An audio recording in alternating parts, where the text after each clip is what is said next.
მოგესალმებით ყველას. განსაკუთრებულად მივესალმები ოჩოპიტრეს ფორუმს. ფორუმ ოჩოპიტრეს უფრო სწორედ. მოდერატორთა მეთოდს და კლუბის ყველა წევრს, დანების მოყვარულებს პირველ რიგში მინდა დღეს გელაპარაკოთ, გესაუბროთ დანების სალეს ლანსკიზე. ესეთი ყუთით ჩავამივიდა. ეს არის დანების სალესი, საკმაოდ ბიუჯეტური, სადღაც 70 ლარამდე დამიჯდა და მინდა გითხრათ, რომ შესანიშნავად არა, მაგრამ დანებს კარგად ლესავს, ასე ვთქვათ.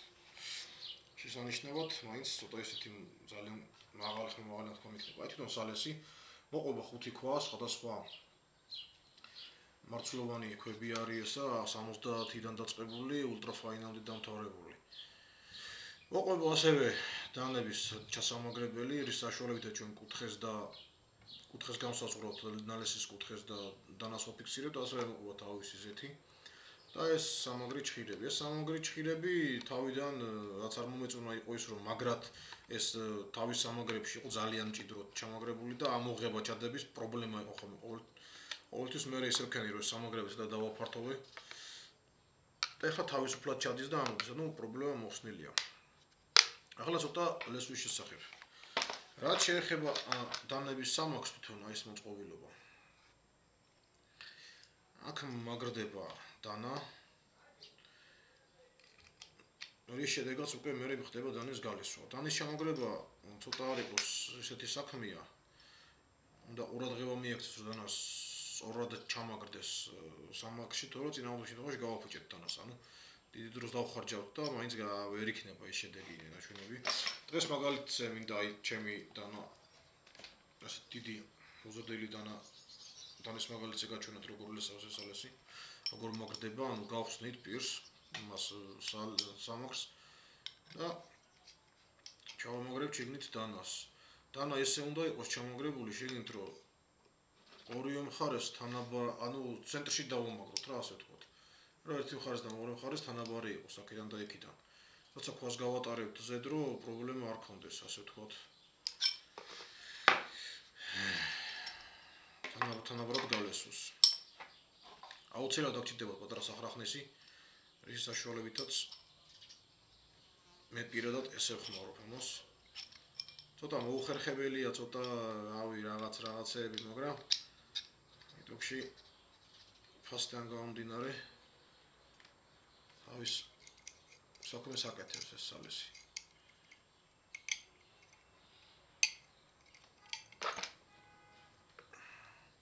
მას შემდეგ რაც ჩავამაგრეთ დანა, დავარწმუნდით, რომ დანა ზუსტად ზის, თანაბრად ზის და კარგად არის დაფიქსირებული. აი ეს უკვე კარგად დაფიქსირებული ქვია აი ამას. ესეთი ვარიანტია. უნდა მიაქციოთ ყურადღება, რომ აი ეს ხაზი სამაგრის ხაზი ზევიდან და გასალესი პირი იყოს პარალელური ერთმანეთის. როცა ქვას გავუსვათ, თანაბრად გაიაროს ყველა მიმართულებით. ეს არის გასწორებული ვარიანტი უკვე კარგად ზის. რაც ვერ გავიგე ამ სალეში, მინდა ისიც გითხრათ, რომ აი უკანა მხარეს აქვს, გამოჩნდება თუ არა. აი ეს ღრიჭვები, როგორც მიმართველი ღრიჭვებია, აწერია გრადუსები, კუთხეები, 30, 25, 20, 15 და ბოლო სულ ქვევითა აი ნახურეთის გვერდზე აწერია 17 გრადუსიო. აი ეს ვერ გავიგე.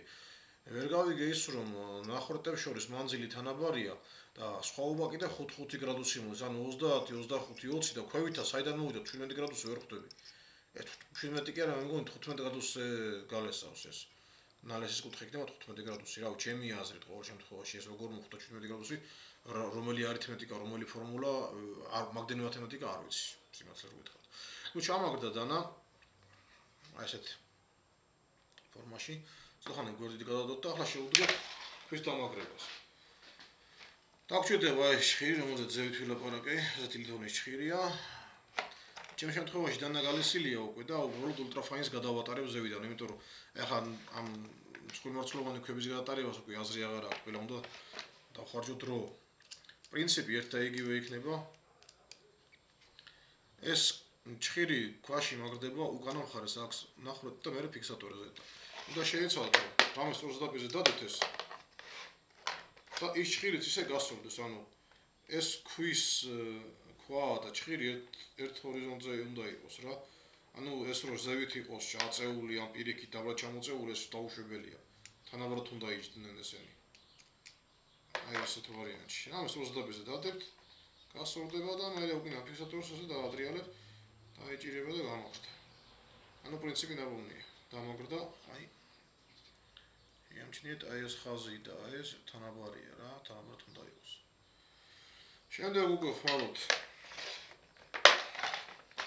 ის ზეთი, რომელიც მოყვა, რამდენიმე წვეთს ვაწვეთებ. ეს ზეთი გამორიცხავს ლესვის დროს დანის პირიდან არიდებული მიკროსკოპული მეტალის ნაწილების ქვაში ჩაჯდომას. შესაბამისად გამორიცხული არის უკვე ქვის გაპოხვა. გაპოხილი ქვა უკვე უნდა იწმინდოს და გასწორდეს და მთელი მოვლა ჭირდება, რომ შემდეგ მერე უკეთესად გალესოს უფრო. როგორც წარმოებელი წერს თავის საიტზე, აი ილესება, აი დაახლოებით აი ესეთი პრინციპი. ანუ ხელში უნდა გეჭიროთ თუ დანაცვოს, ალესიცო და აი ესე მიყვეთო ლესვის პროცესო. აი მიმართულებითო.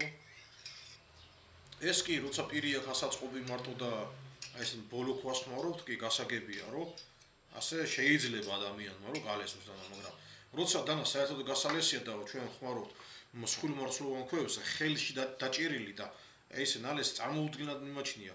იმიტომ რომ ამ დროს ფოლადის დიდი ფენა არის ასაღები ხშირ შემთხვევაში ხოლმე რომ დანა უკვე ლესვისკენ წავიდეს. და ხელში დაჭერილი ეგრე არ ამგონია რომ ეფექტური იყოს. მე ყოველ შემთხვევაში არ მიცდია. ასეთ შემთხვევაში მე ვხმარობ აი ესეთი პატარა გირაგი მაქვს, იმედია გამოჩნდება.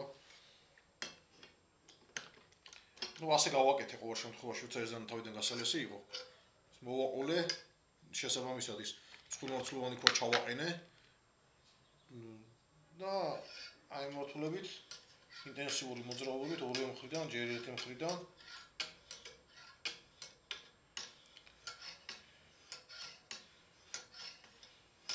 და მერე მეორე მხრიდან საჩვენებლად ვაკეთებ ახლა მართულეს.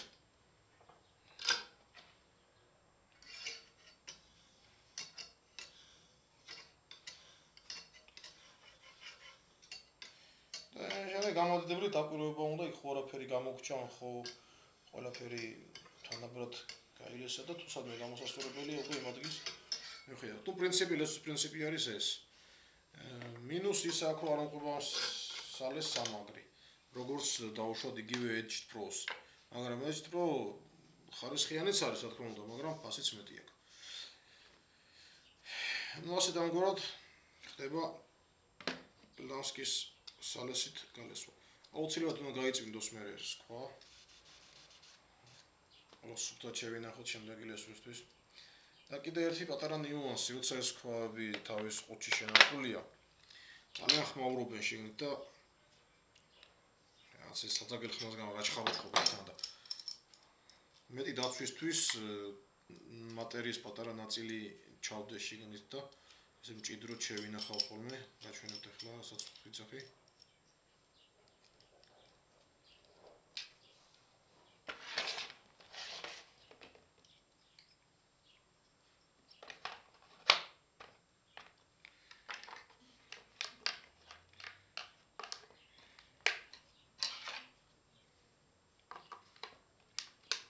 აი წესით ასე უნდა იყოს ეს რა.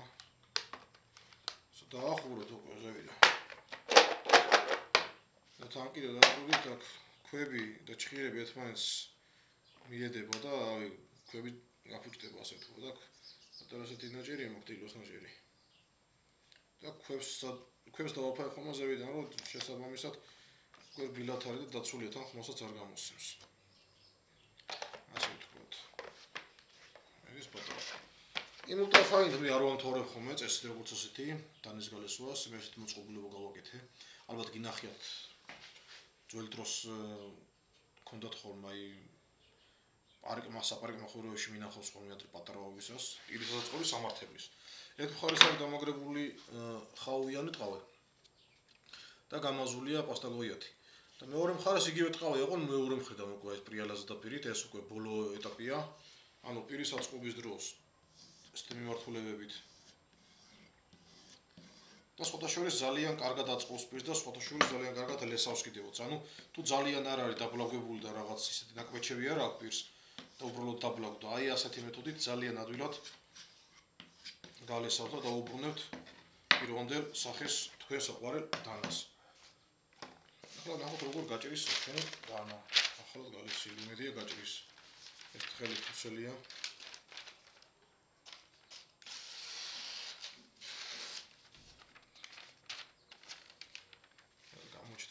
გამოჩდება უკვე.